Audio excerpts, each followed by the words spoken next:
서울에서 한 3군데 정도 한쪽에는 좀 알짜 부동산들이 많다. 눈여겨보셔라. 네. 탑3를 꼽자면 3번째 네. 어딜까요? 탑3 일단 다 말씀드리면 네.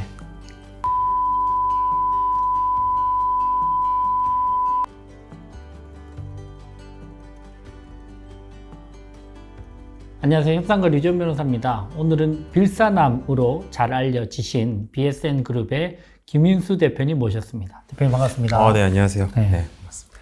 본인 소개 좀 해주십시오. 안녕하세요. 저는 그 BSN 회사를 운영하고 있는 김윤수라고 합니다. 그래서 주로 이제 서울시 내 중소형 빌딩을 중개, 설계, 공사, 관리, 나중에 매각까지 이제 통틀어서 빌딩과 관련된 일을 다 하고 있다라고 보시면 될 것 같습니다. 네. 원래는 이제 제가 수년 전부터 김윤수 대표님이랑 함께 이제 이야기도 나누고 또 방송 촬영도 하고 했는데, 원래는 이제 공인중개 업무로 시작하셨다가. 예, 맞습니다. 그리고 본인의 법인을 중개법인 설립하셨고. 네네.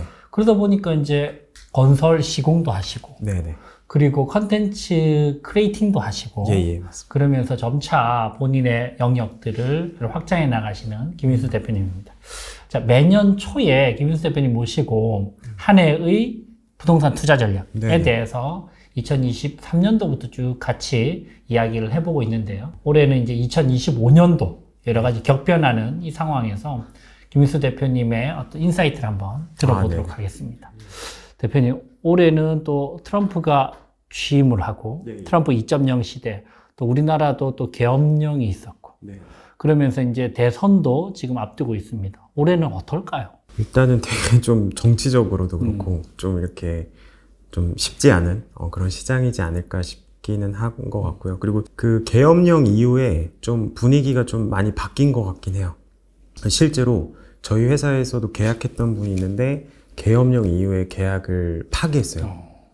계약금을 진짜 뭐 몇 억을 날렸는데도 나는 좀 진정된 다음에 뭘 사겠다 라고 해가지고 파기한 경우도 있어서 앞으로 좀 지금 어떻게 보면 오늘 그렇죠, 뭐 구속도 되고 그리고 좀 뭐 이슈도 많으니까 나중에 이제 대선이 끝나고 좀 정상화가 돼야지 좀 이렇게 그래도 분위기가 좋아지지 않을까 싶습니다. 아무래도 뭐 상업용 부동산, 네네. 건물, 고가 부동산 이런 투자는 이제 사실 심리적으로 좀 여러 가지 압박감들이 있다 보니 네네. 아무래도 조금 더 안정된 상태에서 투자하려는 그런 경향성이 있겠네요. 네, 그렇죠. 금리가 또 사실 복잡해요. 네네, 그렇죠. 미국은 지금 좀 떨어뜨릴 것이라는 분위기가 있고, 네네. 우리나라는 작년에 조금 금리가 살짝 나아졌다가 맞아. 연말에 좀 내렸었죠. 다시 또 올라가는 이 묘한 이런 분위기인데, 네네. 2025년도에 부동산 투자에 있어서 핵심은 역시 또 금리잖아요. 그렇죠. 어떻게 보십니까? 일단은 연준에서도 올해 뭐 4번 내린다고 했다가 지금 좀 말을 바꿨거든요. 2번이라고 줄였다가 맞아요. 이제 뭐 이제는 안 내린다. 안 내릴 수도 있고 그렇죠. 그런 이야기를 하니까 막 공포심 때문에 맞아요. 나스닥이 막 폭락하고 그랬잖아요. 코인도 폭락하고. 네, 그렇죠. 어떨까요? 그리고 뭐 이번에 저희 뭐 이창용 총재도 동결하고 그리고 올해 제가 봤을 때는 내려도 그렇게 많이 내릴 것 같진 않아요. 네, 그래서 좀 지금 같은 수준을 유지할 것 같고, 근데 좀 특이했던 게 작년이 빌딩이나 이런 거 매입할 때 담보금리 대출이 되게 낮았거든요. 한 3%대도 막 받고 그랬어요. 특이해요. 왜냐면 미국은 금리가 높았는데 맞아요. 일시적으로 우리나라는 막 3%대가 나왔단 말이죠. 그때 좀 전략적으로 노마진으로 많이 했어요. 은행에서. 네. 그래서 되게 공격적으로 했거든요. 대출을 일으켜야 되니까. 네네. 그리고 이제 정부의 압박도 되게 심했었고 그러다 보니까 작년에 좀 금리가 매우 낮았었는데, 근데 올해 지금 뭐 작년 연말이나 올해 초에 대출 나간 거 보면은 금리가 좀 높아요. 그때 막차 사신 분들도 있겠네요. 좋은 금리로. 그렇죠. 그래서 제가 대환 대출로 연결해 드리는 분 중에 4%대 분들은 3%로 다 바꿔드렸거든요. 네. 근데 사실 대부분의 심리는 점점 더 낮아질 것이라는 기대감 때문에 그때 또 움직이기가 조금 부담스러웠단 말이죠. 그렇죠. 근데 잘 안 낮아지네요. 그렇죠. 그래서 아마 제가 왜 봤을 때 우리가 대출 받으려고 그러면 잘 안 낮아지고. 그렇죠. 그런 딜레마가 항상 있어요. 그래서 저도 올해는 제가 봤을 때 기준금리를 내려도 실질적인 대출 금리는 그렇게 낮아질 것 같진 않아요. 아무래도 부동산의 지나친 상승에 대한 경계심은 네. 정부에서 살아있다. 네, 그쵸. 그리고 미국도 생각보다는 실물 경제는 탄탄하더라. 네, 엄청 좋더라고요. 그러면 굳이 돈을 풀 필요는 없다. 그러면 올해는 금리가 크게 대폭 인하되지는 않겠네요. 그쵸. 금리는 인하되진 않지만, 근데 앞서 보면은 작년에 그 RP 매입을 되게 많이 했어요. 네네네. 예, 그러니까 100조 했더라고요. 그리고 심지어 계엄령 때 한 48조, 그러니까 반을 했어요. 한 달 동안. 그 돈을 지금 엄청 풀고 있거든요. 그리고 지금 올해 1월 며칠 되진 않았지만, 올해 지금 며칠 안 됐는데도 엄청 많이 풀었어요. 근데 이제 이게 좀 정상화 될 때까지 돈을 엄청 많이 풀 것 같거든요. 네. 그러면 이 지금 자산 가치는 올라가는데, 근데 일단 돈을 풀어도 가장 먼저 돈이 들어가는 분이 이제 대부분 다 자산가들 대상으로 좀 많이 들어가요. 그래서 제 생각에는 올해 양극화가 좀 더 심해질 것 같아요. 네. 있는 사람 더 있고. 그쵸.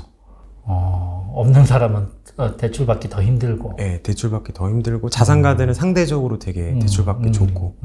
그래서 양극화가 좀 심해질 것 같다. 부동산 시장의 양극화는 올해는 더 심각해진다. 더 심해질 것 같고, 앞으로도 심해질 것 같고요. 네. 그리고 저도 이제 막 고객분들 만나다 보면, 그 생각보다 부자분들이 되게 많이 많아졌어요.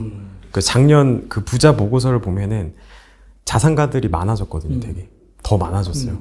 그리고 저도 이제 막 만나다 보면, 그리고 이제 그 집계는 안 나왔지만 코인 부자분들이 엄청 많아요. 그렇죠. 네, 진짜 엄청 많아요. 근데 그분들이 안 팔았거든요, 아직. 그러니까 이번에 비트코인 계속 홀드하고 계시죠. 그죠. 그러니까 나는 불장 다 지나고 팔겠다.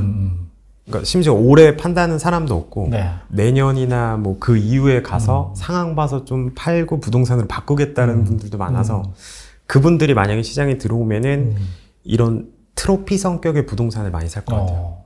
트로피 성격이라고 하면 그러니까 예를 들면 뭐 원베일리, 상징적인. 아서포, 그죠. 그러니까 누구나 다 알만한 그런 상징적인 부동산 있잖아요.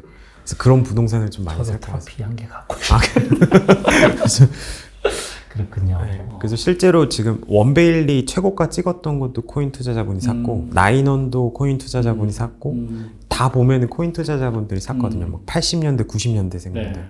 근데 아마 이제 앞으로 더 많아질 것 같습니다. 그 모든 게 급변하는 시대인 것 같아요. 맞습니다. 정치적으로도 급변하고 부의 지각도 바뀌고 네네. 부동산도 사실 저희가 3년, 4년째 지금 매년 초마다 이 영상을 찍고 있지만 매년 너무 달라서. 그쵸.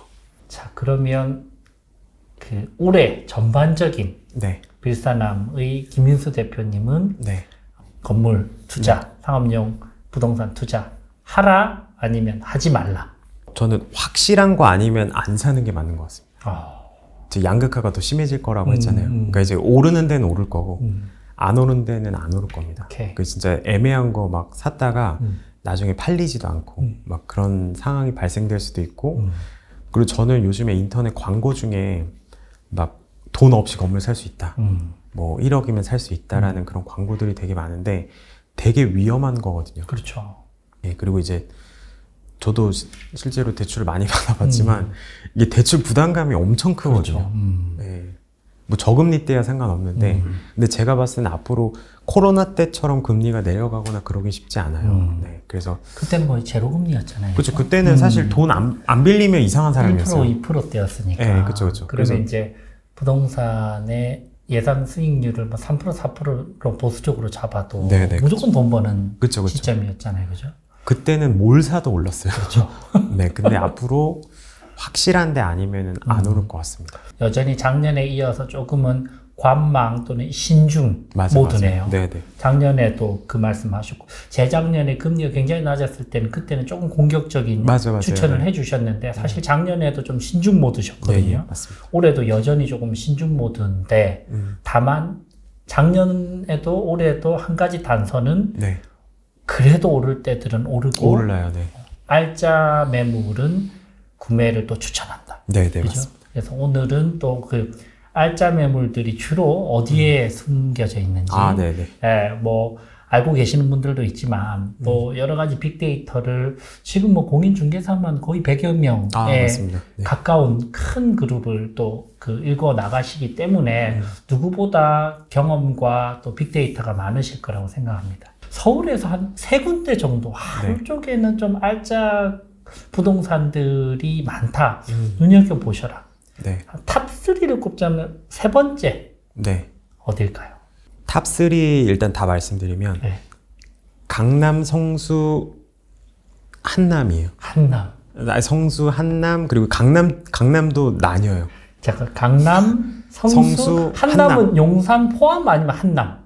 한남이에요. 한남, 오케이. 한남이고 성수고 강남은 일단은 저는 가장 선호하는 거는 그 한강 근처. 오케이. 그러니까 이제 신사, 청담 여기가 제일 인기가 그쵸. 많아요.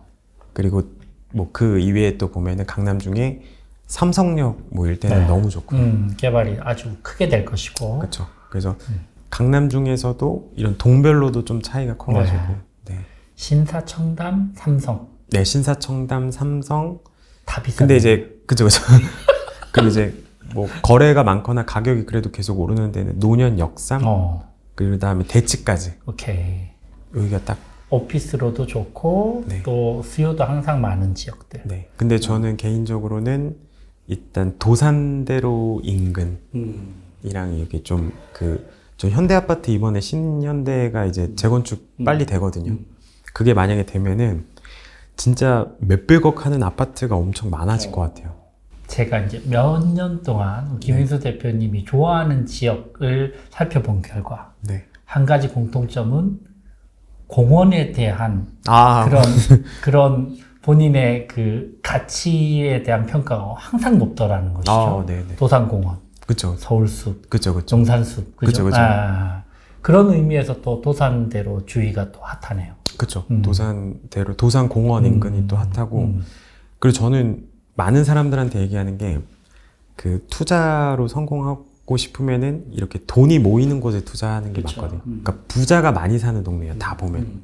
지금 강남에 제가 말씀드렸던 데도 뭐 현대아파트라든지 고급 아파트들 다 거기 밀집되어 있고 성수도 뭐 아크로나 막 거기 갤러리아 포레나 다 이제 거기 밀집되어 있고 한남동은 뭐 나인원이랑 뭐 한남더일이랑 그쪽에 많고 그래서 부자들이 사는 곳에 투자를 해야지 그 사람이 비싸게 사주거든요. 그렇죠. 그리고 이제 그 사람들이 비싸게 사주면서 가격이 오르는 거고. 오케이. 근데 이제 그 사람들이 내가 뭐 예를 들어서 강남에 사는데 갑자기 서울시 외곽에 있는 부동산을 사거나 그러진 않거든요. 다 거기 근처에서 살고. 그래서 그런 걸 보면은 그 부자들이 사는 동네에 투자를 하셔야지 좀 리스크를 줄일 수 있다라고. 불변의 노른자 그쵸, 땅을 그래도 또 다시 한 번 더 노려보는 게 그렇죠. 장투로서는 가장 현명하다. 그러니까 비싸게 사더라도 좋은 데 사야지. 그렇죠. 네. 그래야지 이게 그 찰리 먼거, 네. 워런 버핏이 가장 존경했던 농업자죠. 찰리 먼거가 항상 했던 이야기가 있잖아요. 좋은 물건을 적절한 가격을 주고 사는 것이 네. 그저 그런 물건을 싸게 사는 것보다 훨씬 좋은 투자다. 맞습니다. 부동산도 절대적으로 적용되네요. 그렇죠. 그래서 예를 들어서 뉴욕 같은 경우에도 5번가는 지금 너무 잘 되거든요. 명품 거리 있는데 거기는 뭐 최근에도 건물이 되게 비싸게 많이 네. 팔리고 뉴욕도 지금 보면 공실이 되게 많거든요. 공실도 많고 그런데 그 5번가 그러니까 잘 되는 데는 잘 돼요. 오케이. 네. 그게 좀 세계적으로 다 그렇게 적용되거든요. 그래서 우리나라도 그냥 진짜 애매한데 아무 곳 상권도 없는데 내가 막 거기에 뭘 개발해가지고 뭐 지하철이 들어오고 뭐 개발 호재가 아무리 많아도 그건 굉장히 리스크하다. 그거는 진짜 그냥 비상장 주식을 사는 거. 어. 비상 주식은 저는 그냥 상장사 중에 안전한 거. 오케이. 개인적으로 저는 비상장 주식도 좋아하긴 하지만 부동산 쪽으로는 네, 그쵸. 조금 더 그러니까 조금 더 안정적인 투자를 권하는 거네요. 그렇죠. 그리고 이제 제가 항상 말씀드리는 게 이제 공급은 제한되어 있고 수요는 많은데 사라고. 그런 지역들이네요, 그죠? 네. 강남이나 그쵸. 한남이나 용산이나 성수 쪽. 자, 그 최고 부자들이 점 찍는 그런 지역들도 있을 것이고 또는 내가 한 1, 20억의 현금을 가지고 있는데 네. 꼬마 빌딩 한 50억 정도 네, 하는 네, 네. 꼬마 빌딩을 좀 접근하고 싶고 이걸 바탕으로 내가 좀 수익형 부동산을 통해서 조금 여유로운 좀 그 생활을 하고 싶다라는 분들도 있잖아요. 네네. 그렇게 하면 뭐 한남동 막 이런 데 가기는 조금 그렇죠. 조금 쉽지 않죠. 부담스러울 텐데 네. 그런 데 접근 가능한 한 2군데 정도 좀 음. 찍어주시면 어디가 있을까요? 그래서 만약에 뭐 현금 10억으로 투자한다라고 하면 저는 그 홍대 입구역도 괜찮아요. 네, 그래서 강북에서 저는 그래도 좀 괜찮은데 홍대 입구역이라고 생각하기 때문에 네.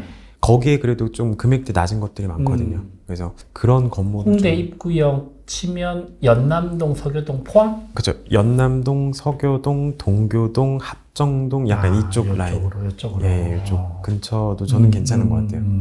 그 수익성도 괜찮고 그리고 여기가 젊은 사람들이 일단 많이 많죠. 모이고요. 멀리서도 와요. 막 무슨 파주 사시는 분들도 그렇죠. 오고 인산 사시는 분도 그렇죠. 친구 만날 때 여기 오고 저희 친구 만날 때 파주에서 만나진 않거든요. 예, 뭐 그리고 이제 강서 쪽 사시는 분들도 오시고 뭐 심지어 저기 뭐 광명이라든지 인천에 사시는 분들도 많이 오시고 그래서 젊은 사람들이 되게 좀 만나기 좋은 그런 상권이라고. 콘텐츠도 많고 그쵸. 출판사나 스튜디오도 많고 맞아요. 또 숲이 있고 네네 숲 뭐 연트로파크도 있고 그렇죠. 그리고 또 무엇보다 외국인들이 많아요. 그렇죠. 네, 여기 공항선이 있어가지고 그렇죠. 외국인들이 여기 홍대 입구에 숙소를 많이 잡거든요. 그래서 좀 그런 삼박자가 다 맞는 그런 상권이지 않나 이렇게 아직까지 그렇게 막 비싸지는 않고 맞아요. 뭐 강남이나 뭐 한남이나 이런 데 비하면 네네. 한 군데 더 있을까요? 한 군데는 그 예를 들면 그 대표 저는 이제 성수동에 오랫동안 살아서 네네. 성수동이 이제 격변해 온 과정들을 아 옆에서 보시죠. 봤잖아요. 네네. 근데 성수동은 이제 이미 이제 접근이 좀 힘들고 아 네. 자양동이나 구이동 쪽은 어떨까요? 어떻게 보세요? 저는 좀 권하진 않아요. 네, 그러니까 어떤 막 사실 점이? 이게 대로가 하나 있잖아요. 네네네. 잘 안 넘어가거든요. 그 사실 이게 성수동도 막 가격이 많이 비싸니까 사람들이 막 송정동을 그렇죠. 투자했거든요. 갔죠. 연예인들도 많이 갔죠. 그쵸. 근데 저는 그렇게 좋게 보진 않아요. 그러니까 이게 대로를 넘어가는 건 정말 엄청난 그 일이거든요. 대로라고 하면 성수사거리. 그쵸, 그쵸. 영동대교에서 오는 그 대로를 거기는- 기준으로 보통 여기 성수 쪽과 건대 쪽을 나누잖아요. 완전 달라요. 완전 다르다. 아마 잘 아시겠지만 성수도 보통 이제 남쪽으로 많이 가잖아요. 그렇죠. 연무장길 쪽. 그렇죠, 그렇죠. 근데 이게 상대적으로 북성수는 잘 많이 잘 안 안 가요. 가죠. 그쵸. 근데 이제 거기다가 더 가니까 이게 확장되기가 쉽지 않아요. 지리적으로는 굉장히 가까운데 맞아요, 맞아요. 그냥 심리적으로 좀 멀다. 맞아요. 그러니까 뭐 대표적인 예를 들면 뭐 가로수길이랑 잠원동도 예를 들어볼 수 있어요. 거기 이제 강남대로가 있는데 거기도 사실 잘 안 넘어가거든요. 그렇죠. 근데 생각해보니까 연남동이랑 서교동 그런 큰 대로는 없네요. 거의 좀 붙어 있잖아요. 조그만한 그 길들이. 근데 보통 그 영동대교에서 넘어오는 성수 사거리는 굉장히 큰 벽 같은 느낌의 그 길이 있으니까 조금 넘어가기가 힘들겠네요. 그렇죠. 그래서 또 되게 신기한 게 사람들이 대로는 더 안 넘어가고 어떤 건물을 기점으로 안 가요. 이게 좀 그런 게 있더라고요. 네. 그럼 성수로 치면 그 도이치모터스 있는 그 건물까지 거기 딱 성수다. 그쵸, 그쵸. 그리고 기아 이 대리점 있는 이쪽부터는 이제 이게 건대 딱 쪽이다. 그냥 아예 이제 다른 동네라고 보시면 돼요. 분위기도 실제로 다르고요, 그죠? 네, 완전 다르고 또 거기 건너편은 완전 그 양꼬치 막거리고 그렇죠. 완전 다른데 다른 분위기죠. 그러니까 아예 다른 곳이라고 보셔야 돼요. 근데 이제 가격이 싸다고 그리고 거리가 가깝다고 막 그냥 옆에 거 잘못 무조건 샀다가 가기에는 조금 리스크는 있다. 그쵸. 차라리 북성수를 열심히 찾아보는 게 나을 것 같아요. 성수도 개발이 꽤 많이 됐지만 네. 그래도 남성수에 맞아요. 비하면 네, 맞습니다. 알겠습니다. 그렇다면 그 예를 들면 한 1, 20억 정도 가지고 있는 분들이 네. 뭐 북성수다 아니면 뭐 합정, 서교, 동교 요쪽에 한 4, 50억 정도 대출을 함께 포함해서 만약에 매입을 하신다면 네. 어떤 전략 그리고 어떤 요런 건물 딱 타겟팅 하세요. 어떤 부분 좀 조언을 해 주실 수 있을까요? 일단은 첫 번째로 아까 말씀드렸던 잘 팔리는 걸 사야 되거든요. 그러니까 쉽게 설명드리면 내가 어떤 상품을 만드는데 그 상품을 만들었을 때 뭐 1,000원짜리 뭘 만들었는데 그게 과연 시장에 1,000원에 팔릴까? 라는 생각해 봐야 되는데 사실 홍대도 금액이 100억 넘어가면 또 잘 안 팔려요. 부담스러우니까. 그렇죠. 그래서 대부분 다 이제 50억 미만이 팔리고 그래서 만약에 현금 1, 20억으로 산다라고 하면 저는 대출 많이 받는 것도 권하지 않아요. 그러니까 막 지금 현금 흐름이 완전 좋지 않은 이상은 그렇게까지 많이 받는 건 권하지 않아서 현금 10억이라고 하면 한 20억대 건물? 2, 30억대. 2, 30억. 예. 꼬마 빌딩. 그쵸. 완전 작은 거 사가지고. 한 3, 40평 대지. 예, 뭐 그거보다 조금 더 큰 것도 한번 찾아보면 좋을 것 같고 그 정도 사서 한 4, 50억 가까이 한번 팔아보고 약간 요런 루트로 가는 게 무조건 규모가 커진다고 꼭 좋지만은 않은 것 같아요. 특히 요즘처럼 막 대출이 4% 이상으로 나오면 대출 땡기는 게 사실 굉장히 부담스럽잖아요. 부담스럽죠. 그죠? 한 2%대면 땡기는 게 맞는데. 그렇죠. 그래서 그 심리적인 마지노선이 3%대냐 4%대냐가 굉장히 큰 것 같아요. 그렇죠. 그래서 대출이 저도 지금 대출이 되게 많지만 이게 저도 많습니다. 그래서 이게 항상 장밋빛만 생각하시는 분들 많거든요. 그러니까 건물이 항상 만실일 거다라면 생각하는데 그렇죠. 그건 되게 큰 오산. 그러니까 최악의 경우도 생각해봐야 돼요. 건물이 공실이 나면 이거는 공포죠. 그쵸, 극단적인 공포. 그렇죠. 그래서 제가 고객분들한테 항상 얘기하는 게 진짜 다 비어 있어도 내가 버틸 수 있다. 라고 하면 받으라 그러거든요. 알겠습니다. 그리고 뭐 예를 들면 뭐 신축 건물도 있을 수 있고 35년 된 건물도 있을 수 있고 리모델링 된 건물도 있을 수 있고 뭐 여러 가지 형태들이 있잖아요. 네. 그러면 30억짜리를 10억을 들고 본다 그러면 어떤 건물 타겟팅하는 게 맞나요? 일단 제일 좋은 건 완성돼 있고 수익률 나오는 게 제일 좋은데 근데 그런 거 나오는 게 좀 쉽진 않죠. 그렇죠. 그러면 금액도 올라가고. 그렇죠. 그래서 일단 첫 번째로 그걸 보는데 쉽진 않을 거예요. 근데 요즘 같은 시장에는 또 몰라요. 이게 또 나올 수도 있거든요. 금매로 네. 돈이 좀 급하셔서. 그렇죠. 그래서 그런 거를 일단 첫 번째로 첫 보고 번째. 그래서 만약에 이제 매물이 없으면은 두 번째로 이제 좀 그런 낡은 건물이라든지 근데 아마 처음부터 신축하기는 쉽지 않아요. 그렇죠. 그 자금적으로도 그렇고 기간도 오래 걸리고 그래서 리모델링 할 만한 그런 건물 그리고 최근에 이게 주택 건물 살 때 그 매도인분이 장기 보유 특별공제를 못 받았었거든요. 근데 이제 최근에 이제 2월 달에 이제 법이 바뀔 예정이에요. 그래서 잔금 전에 용도 변경이나 멸실 조건으로 만약에 사게 되면 매도인이 그 장기 보유 특별공제 받을 수 있어서 네. 그런 주택 건물 사기가 되게 좋거든요. 그럼 용도를 변경해도 그렇죠. 서로 윈윈인 서로 거죠. 윈윈이네요. 그래서 제 생각에는 그런 다가구 주택 그런 거를 오래된? 사가지고 그런 걸 예를 사서 들면 빨간색 백돌 건물. 네네 그런 걸 좀 사가지고 여기 연남동에 가면 되게 많거든요. 그래서 그거를 약간 지하도 좀 올라와 있고 반지하처럼 그쵸. 그래서 그런 걸 좀 잘 꾸며서 창문도 내고. 그쵸. 그럼 지하도 임대료 되게 비싸게 받거든요. 바로 이제 1층에서 진입이 되니까 그래서 그런 좀 낡은 뭔가 빨간 벽돌의 주택을 좀 공략해 보는 것도 괜찮을 것 같아요. 잘 지어진 낡은 건물. 네네. 그쵸. 막 비세고 또 이러면 안 될 거니까. 근데 요즘 뭐 특히 신축 공사비가 엄청 올랐죠. 거의 평당 1,000만 원으로도 넘죠, 안 그쵸. 돼. 1,200씩 막 1,500씩까지도 가던데. 그러니까 작은 건물에 만약 도로 조건이 안 좋으면 진짜 공사하기 너무 힘들거든요. 그렇죠. 그래서 비용이 진짜 더 많이 들어가요. 그렇죠.